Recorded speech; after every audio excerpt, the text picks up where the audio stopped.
So, okay, Hmm. over to you, Varsha. Thank you so much again for joining us again this afternoon. Always my pleasure, sir. All right. So, I'll let you know first why sir chose me to take this session, and that kind of takes care of my introduction as well. So for the past few years now, I have indulged in art forms like drawing mandala, which actually started during COVID. And that was more to help me with my depression and anxiety than anything else. I didn't have any plans with it. It was just something that I enjoyed doing. And at the time, at least, I was not very good with meditation. So, mandala, because it's such a fine art, it helped me serve the purpose that meditation gets for you, which is being present in the moment, right? And which is why I took it up more and more. Eventually, collaborating with one of my friends to start selling t-shirts with those mandalas on them. That was one part. And similarly, before COVID hit, I started doing improvised theater. Anyone here who doesn't know what improvised theater is? By show of hands. Mm. I'll Well, explain. Okay, yeah, okay. I know it because of the demo we had Yes. twice, twice with you in catch. Yes, yes. So, improvised theater, for those who don't know very quickly, is getting on stage with a bunch of people and enacting, say, a play or some skits without any script. We don't know who the characters are going to be. We don't know what the next sentence someone is going to say on stage, but we have to weave it into a coherent scene. And then one scene leads to another and becomes a full-fledged 1.5 hour play, which is created on the spot based on the suggestion that we get from the audience. So when we started practicing for that, when I started going for the workshops, and I met a bunch of people with whom I eventually formed a group, and when we started performing as a group, people liked what we were doing on stage, and we started getting paid for it. Initially, we used to do it for free because it was fun, and then we started getting corporate shows, which pays a handsome money. And we kind of then made it into a business model, and that one thing led to another, and I kind of got another avenue for earning some extra side money in terms of conducting workshops. So there were two types of workshops. One for theater aspirants who would want to take it as a performing art, but we also realized that all the skill sets that we need to develop to become a good improvised theater artist are the same skill sets that you require to become a good leader or a good team member. So we started positioning this workshop to corporates also, not in terms of a performing art, but a soft skill development program, right? And that also kind of took off for me, and some revenue started coming from there. And now I have started a YouTube channel recently. It's called Yours Authentically, which kind of talks about how to navigate through um, high stress corporate world with mental health conditions, because I live through it day in and day out. So I thought might as well help people with it. It's not started to generate any revenue yet, but the whole plan is that to take it to that position where eventually it would. So, with all of this, sir very gracefully gave me the platform to share some of my experiences with all of you, and which is why I am here. Now, everything that I listed, it would be fair for me to say that I started all of this in addition to my day job. I have a day job with TCS, and currently I hold the position of Regional Talent Development Head for Pune, Nashik, and Goa. So all the other things that I mentioned, this is apart from the full-time job. So here we are to talk about how to monetize your skill sets. The first part that I'm going to start with is going to be slightly counterintuitive for all of you. Okay. Um, I'm going to start with why you should not do this. All right. Because let's face it, monetizing art is not easy. I'm not here to paint a rosy picture for everybody. I'm just going to share all the things very objectively for you to take away from this call. And it is going to be difficult and it is going to have its ups and downs. You may fail at times. For example, I have stopped selling t-shirts at the moment for whatever reasons. We'll come to that later in the call. But you should be okay with all of that. And if you're not, this is something probably you should not get yourself into. And I am assuming, sir, because this is for Bipolar India, all of the people who have joined here um, are going through some sort of mental health conditions that they are dealing with any which ways, Yeah, right? you're right. Correct. So, if you are not absolutely sure that you can handle ups and downs in this space, maybe this is something that you should not get into at the moment. Okay. But if you want to hear further and say, no, Varsha, I want to hear whatever you have to say, and then I will decide, absolutely good to go. Okay. Now, the next question I want some of you to really answer. Okay, you can take your time and answer. Why you want to do this? Until and unless we don't have a clear answer to why I am doing what I'm doing, there is going to be a possibility that there is not going to be any discipline in what we do. Okay, which is very important because end of the day, when the minute we talk about monetizing something, monetizing our art form, we are talking about running a legit business. And business will only thrive when you have discipline and when you have thick skin towards highs and lows and certain things, right? And it becomes very difficult to manage all of that if this why portion is not clear. And this is not only true for business, it is also true for jobs also, by the way. If I am working today as talent development regional head, why is that important for me? Why am I doing it? That if I don't have that clarity, there will be burnout very soon for me. And even more so when you're trying to run a business, because business is a even more stressful environment to be in. Okay, so not immediately, but at some point, do sit and think for yourself why you want to do this. In fact, there is a very good video by Simon Sinek. Do you guys know who Simon Sinek is? Okay, if you don't know, sir probably can share the link. Sir, I'll give you the YouTube link.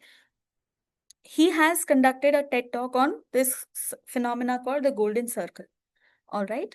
A lot of times, whatever that we do in life, our ambitions, anything that we want to sell, anything that we want to showcase, we focus predominantly on what and how.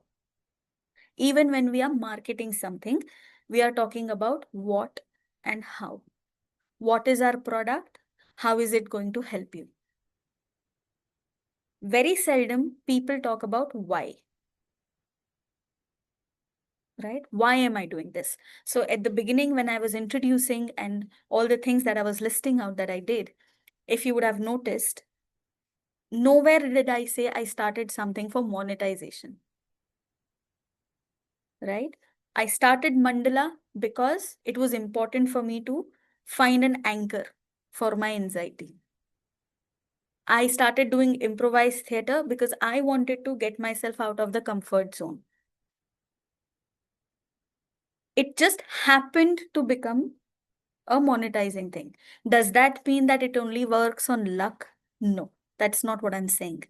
What I'm saying is, even when you want to monetize something consciously, even when you have planned that you want to monetize it, you need to understand why this, why crochet, Maitri, of all the things that you can do, right? Why podcast, Ravit? आप book भी लिख सकते हो.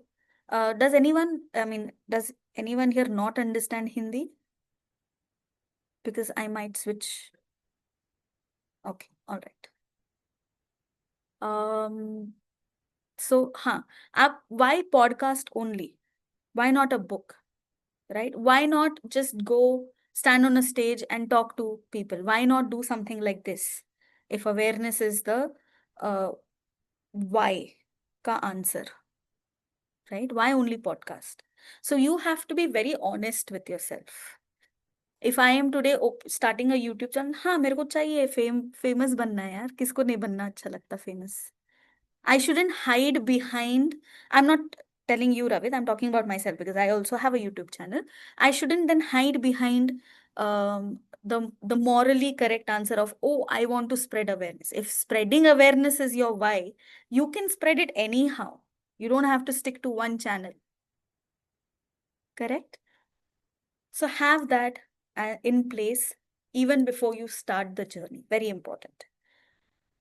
Now, coming to the monetization part also.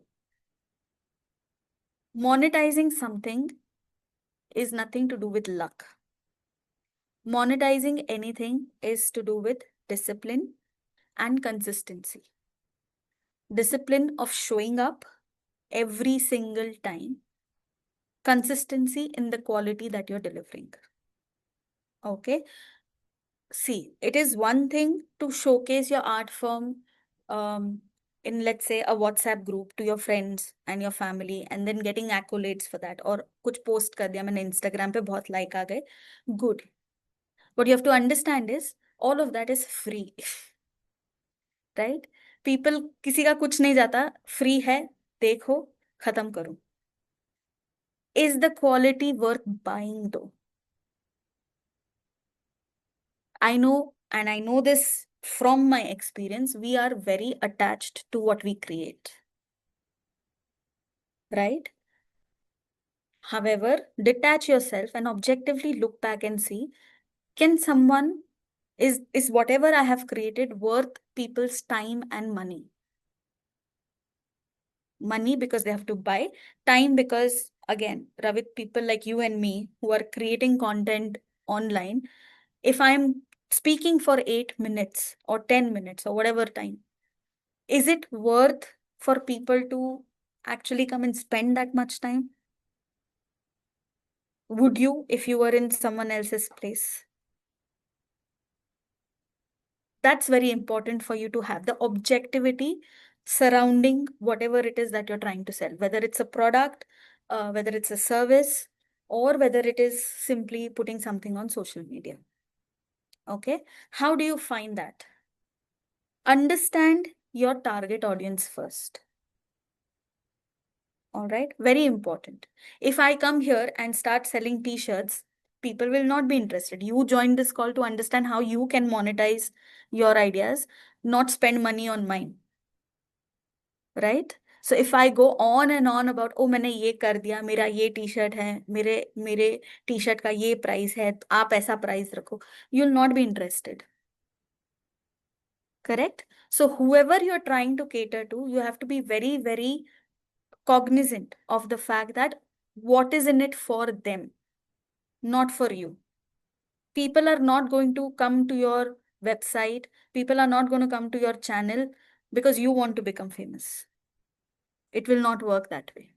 People are not going to come and look at your Instagram because you think your art is good and it should get recognition. It's the other way around. Are you able to cater to your target audience? Firstly, do you know who your target audience is? So there's a lot of science and system and framework involved in putting something out there. Okay, which is bringing me to my second point. Whenever we try to monetize something, हमको बहुत जल्दबाजी होती है, right?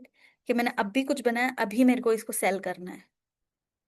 We, in today's day and age, don't spend the time to understand abhi mera USP kya hai.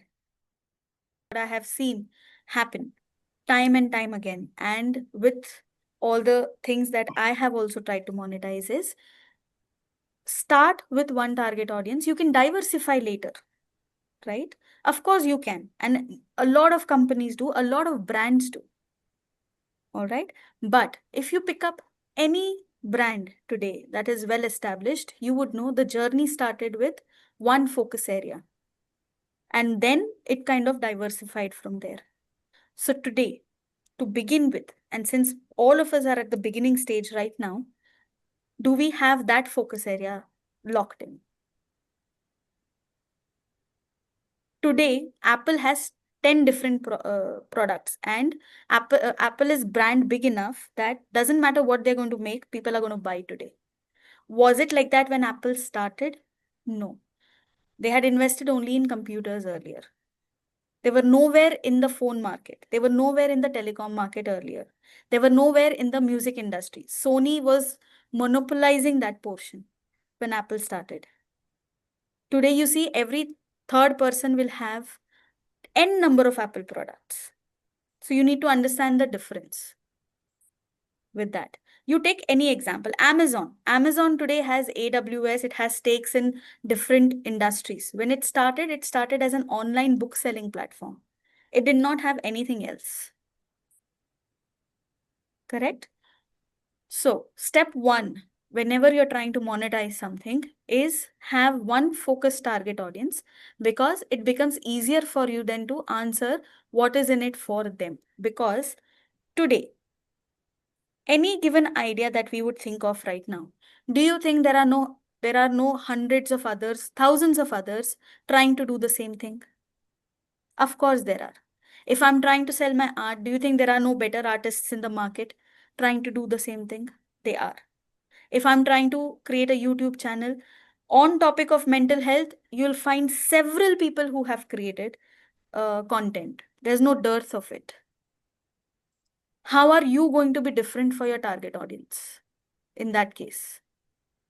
If you do not have that focus, we will just keep making the content, or we'll just keep making the art or whatever it is that we're trying to monetize, but we will never be able to create that hold on the target, which is very important. So to repeat whatever I said so far, one is objectively evaluate the quality of whatever you're trying to sell. Don't be too attached to what you're doing. Correct? Gauge whether whatever the end product that you have created is worth people's time or money. Just because you like it doesn't mean that there will be audience who will consume it. Second, have a focused target audience to work with first, with one thing. Work it as a pilot, build a framework around it, and then move on to doing other things. If you are distracted right now, again, if you are not focused in being consistent, even the social media algorithm today doesn't work with you, right? And let's face it, whatever it is that you're trying to monetize with, social media is going to play a big role in it. Correct? Because of course, you don't want to sell whatever it is just to your neighborhood. You want to sell it across. And no other better way to do it than on social media. So if you are today going to put a post about crochet art, tomorrow you're going to put something about mandala. Day after tomorrow, you're going to put something about mental health. Who's the target audience? Who's supposed to consume this? Right? Also, imagine, and I know this because I have done this myself. When you are focusing on मुझे ये भी करना है, मुझे ये भी करना है, मुझे ये भी करना है, imagine the untoward stress you're putting yourself in right now. Any art form, and time and again, you will hear this from people. Any art form, you need to spend at least 10,000 hours on it, dedicatedly practicing it to be called an expert. Right? If I'm not doing that, then I should not be calling myself an expert in it. And that would eventually lead to other people getting the focus, getting more success in what you are doing exactly. Right? Any questions so far before we go ahead? In fact, some inputs, Varsha. I think what you have been sharing is supremely brilliant and connected and resonated very strongly. When I wrote my book, Varsha, Mm. it was, of course, a passion project, just like Ravik shared. There was no objective to become a millionaire out of it, obviously. But then I realized how much money I lost in it. At least I was hoping that I would break even and maybe make a surplus out of it. I earned not even a rupee's royalty. So what you talked about being detached from what you love and what is dear to me, the market might not reward us accordingly, right? That is a fantastic learning. Thank you so much. Great. Okay. Thank you, sir. Thank you for that input. Now, Yeah. going forward, the third point I mentioned about consistency and discipline. So I'm going to just elaborate that a little bit. Very, very important for us to do that. If I am going to make something today and not touch it for the next 2 weeks, 3 weeks, a month, then I am not focusing on it from a serious point of view. Because that's not how businesses work. Businesses require you to be there 100% all the time, especially when you're starting the journey. And it's going to be difficult. Um, it's going to eat up most of the time that you have, right?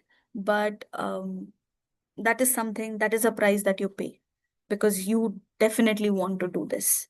And this is going to happen, especially if you are doing this along with a full-time job, because you are spending a good 8-10 hours in the office, not to count the commuting portion of it.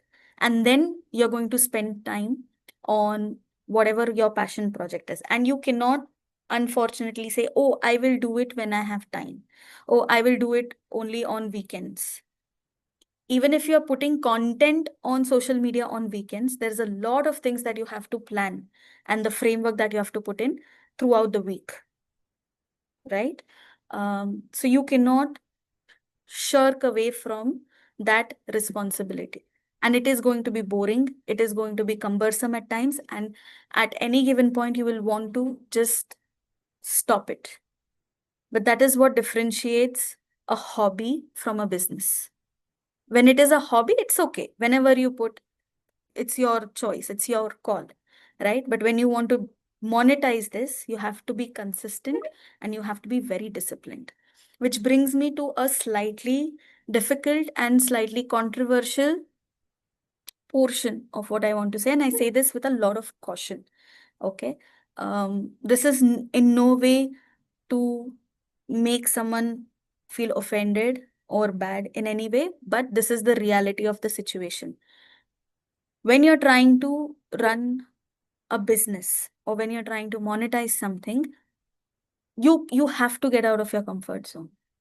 You cannot use your mental health condition, for the lack of any other word, as an excuse to not be consistent, regardless of what is happening with you, regardless of um, your ups and downs mentally. You still have to show up. And that is the most difficult part. And that is what differentiates people who are good at it versus people who start off well, maybe, but will fizzle out in between.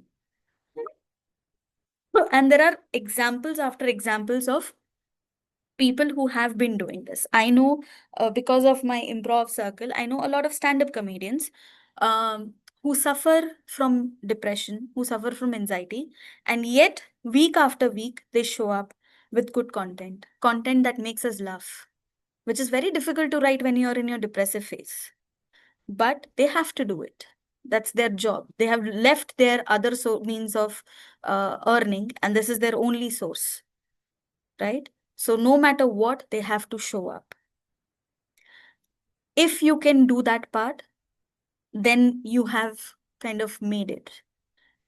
But if you falter there, and if you're going to falter there again and again, no matter what good idea you bring up with, you may start off well, but it's not. Start small. What I do is, for the YouTube channel, I can tell you, I create my videos well in advance. So for the entire week that I have to post it, I shoot the videos on weekends or like Friday, Saturday, Sunday. I shoot enough videos that can be posted for the entire week, because shooting a video during my depression is the difficult thing for me to do. For some people, it might be the editing part. For some people, it might be very soothing when they're depressed to talk into a camera. That is also okay. Figure out what is the one task of the entire framework that you have created, which is the most difficult when you're in your depression phase, and do that in bulk when you're not depressed. That is one way I make sure that I am consistent. Because editing and then posting, I can still push myself when I'm depressed. But this is something that I can't do. So I do that. Now, coming to the other things, editing and posting and all of that, it's still difficult for me in depression. So I break down my tasks into smaller chunks of tasks, and then I take only one thing at a time. I don't look at the entire thing. I don't know how the entire thing will get done. Not my concern at the moment. My concern at the moment is, can I do this one thing right now? After that one thing is done, okay, थोड़ा confidence आया कि कर पा रही हूँ मैं ये एक चीज. Then I take the second thing. Initially, we have to start small. For anything in life, it's not only content creation for people with mental health condition. It is anything. Tomorrow, if I want to grow 6 packs, I can't start deadlifting 200 kgs on day one, right? I cannot do 200 crunches on day one. Day one will be little smaller steps until I reach day 15, day 30, day 60. Maybe 6 months, 1 year down the line, I will be able to achieve what I started. Right? So that is why patience is of utmost necessity to run a business. Nothing will happen overnight. Nothing will happen overnight. People who you think have gone in viral instantly on social media, for example, have been creating some kind of content for a very, very long time. Maybe the medium was different for them to create the content, but they have been doing that for years. You pick up any example, you pick up any artist who is selling anything today. Nobody has gone viral overnight. That's a myth. People have put in the effort, and so will we. Which brings me to the next point. Don't be in a rush to sell a product, because when you're in a rush, you are in a state of desperation. If I'm selling something for 450, okay, for example, nobody is buying, I'll get desperate. So people like, Are, give me for 350. Acha, theek hai, le lo, discount, 350 mein le lo. But why? If my product's worth is 450, why will I sell it for 350? That is because I rushed into selling something. I rushed into underselling something. Let me rephrase that. The problem with that is you are then setting your standard low. Today, when I talk to any potential client for corporate training, I have a certain price tag. It is not affordable to a lot of people. And they'll be like, can you give us a discount? No, I will not. Because it has taken me 10 years to build this expertise. An expertise that I know I can give you because of my professional background with the corporate, plus my 10 years of improv theater. So I am very confident what I teach in my workshop, you'll not get somewhere else. You can go and buy something else for a lower quality. That's your choice. But I'm not going to lower my standard. Right? Advantage of that is you would get someone who appreciates what you're doing. Correct? So rushing is something that definitely will never help you understand your own worth. Now, when I say that, you have to be very objective about it. Today, when I confidently say that I can bring to the table which other people can't, it took me 10 years to say that. If you would have asked me in year one, no, there are better people to do it. There are people who have spent years on honing that skill. Right? Today, if someone asks Sir to come and talk about mental health in a podcast, he will be able to give a much more richer conversation than maybe someone like me. I have been doing this, yes. I have been learning and trying to bring in more value to people. But when it comes to expertise, I will always look up to Sir because Sir has been doing this for what, 20 years now, right? So if today Sir has to conduct a workshop in this area versus me, Sir has more confidence to say, I will charge this much because of the expertise I bring in, because of the brand I have created over the years. Right? So I am not saying wait for 10 years. I'm not saying wait for 10, 20 years like this. But make sure that you have piloted enough things to understand the worth. If in that process you lose out on some clients, you lose out on some monetizing avenues, that is okay. Because in the long run, this experimentation will help you. Instant gratification will only take you to a certain extent. And that is what happened. Truly, I will be open in this forum with my t-shirt business. I got into it very quickly. I should have waited. I should have honed my art a little bit more before getting into it. So it started off very well. I sold amazing t-shirts, but competition grew. Now, every third post that I see on Instagram is someone selling something, t-shirt or kurti or whatever. Like there have been n number of online clothing stores.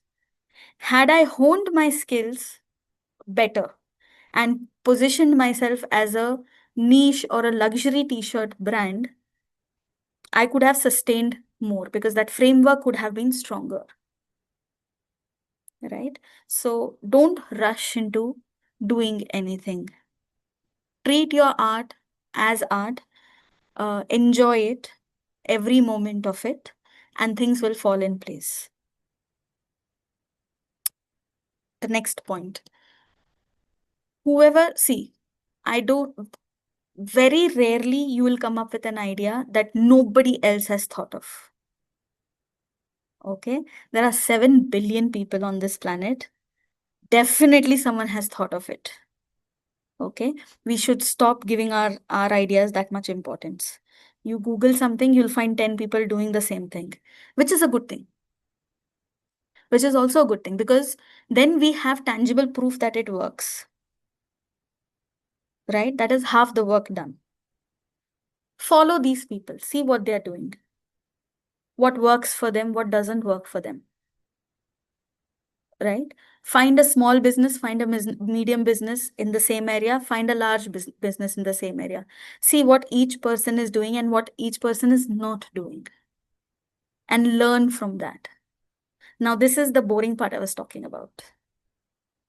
This studying, finding out, analyzing things, in social media, finding the analytics. Every time you see some video has gone viral, have you sat back and analyzed why that particular video has gone viral? What are they doing differently for it to go viral? It's not luck. Nothing works on luck. If you're getting paid for your art, it's not luck. If you see singers, for example, getting paid a lot, you see them on stage, you see the whole rock star persona, all of that is fine. But do you see the endless practice they have to put in to reach there? The endless sacrifices they have to make. खट्टा नहीं खाना, गरम ज़्यादा नहीं खाना, ठंडा ज़्यादा नहीं खाना, oily ज़्यादा नहीं खाना है, you have to eat at a particular time. All of that is hard work that we don't see. You pick any art form, you pick anybody who's famous doing or selling anything in this area.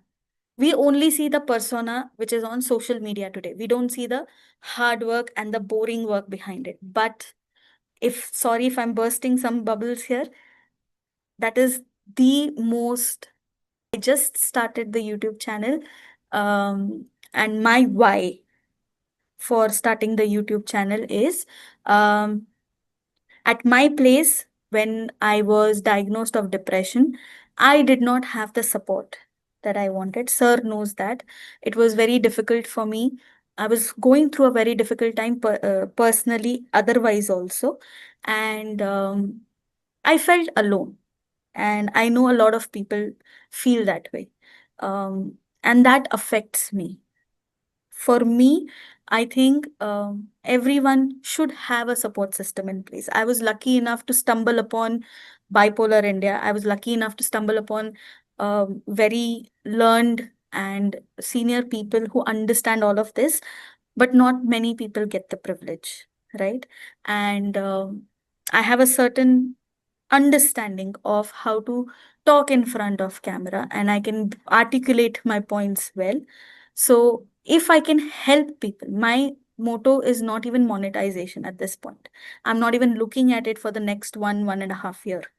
My motto is if I can help even one person who's struggling in a corporate world, because I understand that I struggle on a daily basis in the corporate world, but I have the support system to fall back on. What if there are so many people who are not even talking about their mental health because of the taboo? For a regional head to sit there and talk about it and be okay to openly share about it in the hopes that people will then normalize the whole thing. That is my why for me. When I started drawing mandala, and my anxiety, my thing was a why. I didn't even care if the t-shirts are getting sold or not. Correct? When I was doing improv, I loved being on stage. So when you focus on your why, everything falls in place. People start falling in love with your art any which ways because you are in love with it. Okay, so sorry, I just got sidetracked a bit. What frequency do you post? I try to post thrice a week. I am failing miserably to do that on YouTube. Instagram, I still post thrice a week. That's because I have created, you can schedule on Instagram, right? The post. So I've created and scheduled it. It gets posted automatically thrice a week. YouTube, from this week onwards, I have created enough videos to last me to post thrice a week for the next 4 weeks. I have created enough content for that. That's the buffer. That's the next question. What buffer do you have? I have a lot of videos created because I have to also manage my um, depression. I kind of leverage my hypomania and create tons of videos at one go because I have the energy to do that. Sorry, I didn't mention that before. I was diagnosed of bipolar type 2 about 2 years ago. So whenever I have my hypomania, I create tons of videos. And when I'm in depressive phase, I do all the boring work, chotu chotu tasks to keep me going. So that's the buffer. And do you streamline production of different posts together and edit all at one, or shoot and edit one? I shoot everything at one go on most occasions, and I edit as and when I have to post or as and when I have to schedule the post. So let's say tomorrow, for example, I'm going to sit and edit 4 videos, which will be scheduled to be released for the entirety of the next week. So that's how I do it. I will edit only those 4 videos, although I have shot 10. I am not looking at the other ones for now. Reason being, I get very overwhelmed very soon because of my anxiety. So I have to keep that also into consideration. So on most days when I'm editing also, I am not in my head, now I said it, but in my head, I don't think, oh, I have to edit 3 more videos. Oh, I have to edit 2 more videos. Unnecessarily, it is going to overwhelm me. When I'm editing one video, that is what I'm focusing on. I don't know how the other 3 videos are going to get edited. This one is what I'm going to focus. So that's the approach I take. Please tell name of your channel. Yours authentically. Awesome name, by the way. Thank you. Actually, I'll be honest, that was not my idea. I was talking to a colleague from Trivandrum one day, and something happened, and I got very teary-eyed, and she also got teary-eyed for something that we were talking about. And she told me, Varsha, talking to you is like a therapy for me because you are very authentic when you're talking. And that's how that idea came of yours authentically, because that's how we sign our emails, right? Yours truly. or yours faithfully. So yours authentically is Beautiful. what I got. Okay. Fortunately, work-life balance is a myth. You will not have it.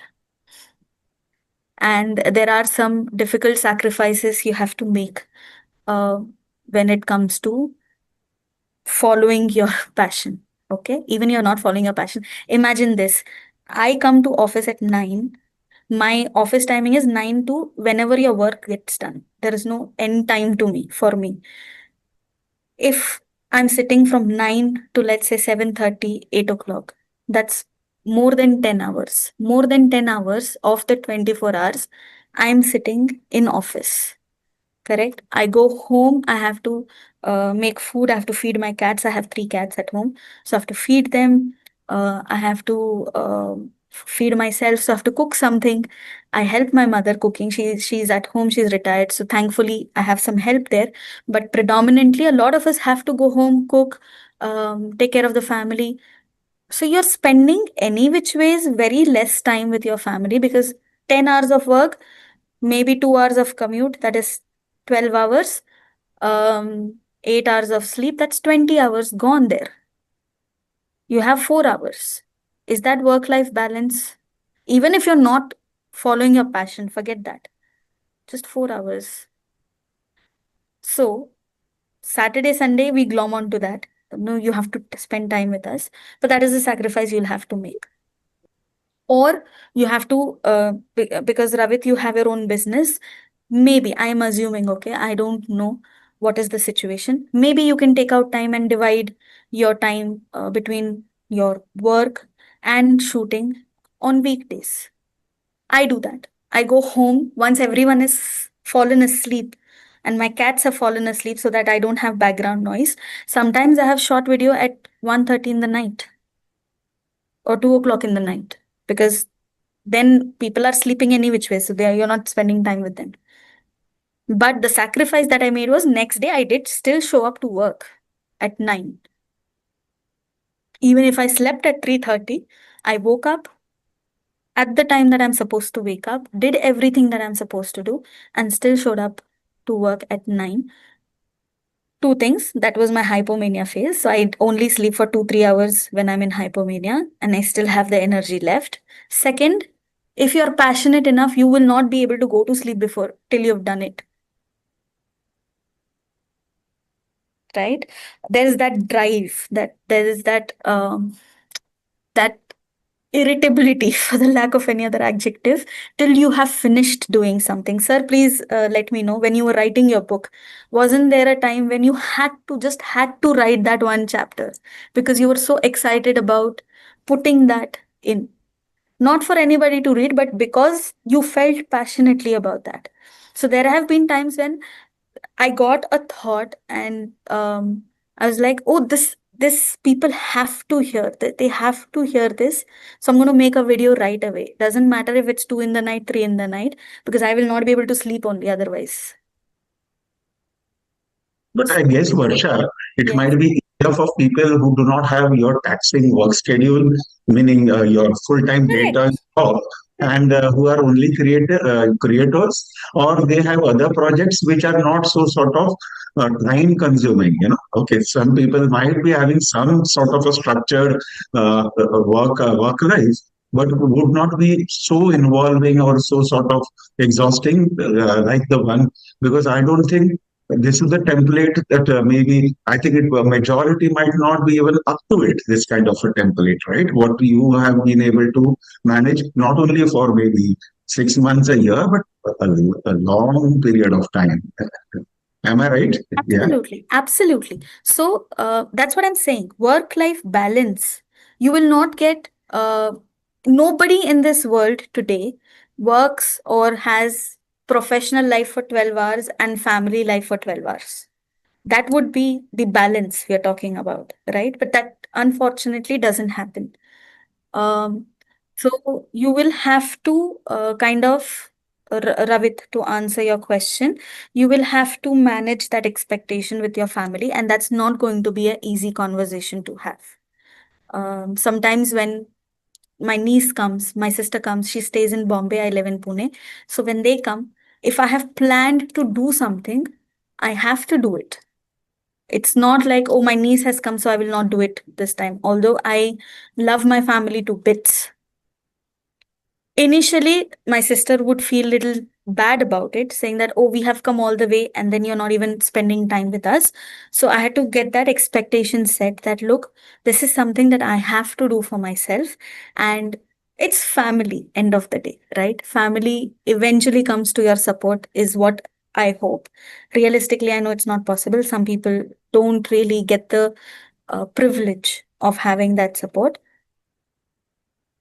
but that's the reality. That is the reality. Any questions of Varsha? And Varsha, uh, I had, long ago, it was also sort of a dreamy kind of aspiration to have, maybe part of our bipolar disorder condition. But I had set a target that 50, that is it, cut off line. After that, I'm not going to work at all for the sake of, driven by necessity. And then I would be pursuing my passion. Okay. And it almost literally transpired to that. And okay, and I wanted to take a laid back kind of a sort of approach to life after that. And guess what? I have landed up at to working even harder than I was earlier for the cost. But I mean, what we sort of visualize, that's not how life turns out to be so often, right? And I'm not regretting one bit of it. As you said, it's that the junoon from within which drives us, right? Many of us, yeah. There is a junoon. True, true. Yeah, I have a slightly different take. I want to work till the day I die. Uh, because I want to. If I'm continuing to do what I'm doing right now, because I have found my why when I'm talking about talent development, when I'm talking about empowering someone with upskilling in certain way. I enjoy that. Every morning when I wake up, I look forward to doing that. So I want to do it. It won't feel like work, I know. It's hard work. It's going to be taxing. As you get older, it becomes taxing. You don't have that much energy. I am okay with that. So, yes.